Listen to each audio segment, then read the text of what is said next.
鸭蛋破开了啦。那鸭子看了一个蚂蚁，他看到第一个东西，他就认为他的妈妈。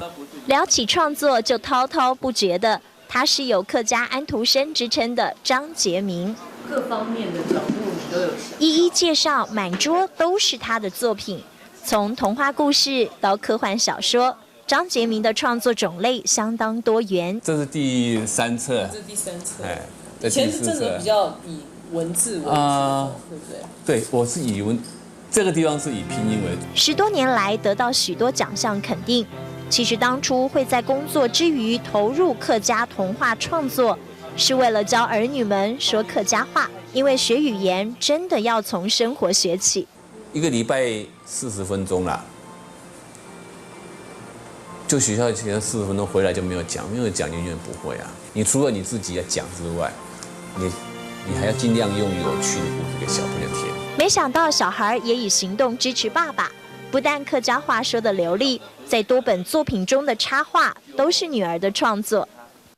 要童话3年嘅一集嘢講，打破传统的客家童谣故事，张杰明坚持创作，因为他深知时代真的不一样了。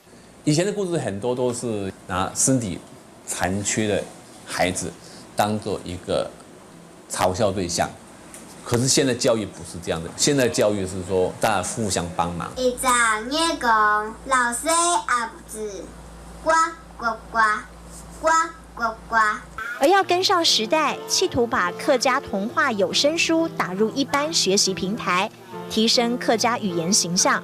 最新出版的作品不但有老师帮他画插画，还找来小朋友配音。要童話3年嘅一集嘢講，喜河巴順做聲，看到草頭下有一粒鴨卵。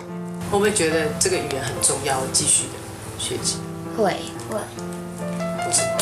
因為比較少人講啊，學起來就多一個機會。後置一切自己來節省成本，創作的樂趣讓張杰明樂此不疲。正以一次迷路的經驗構思新的故事，要以天馬行空的創作，讓學客家話也可以很有趣。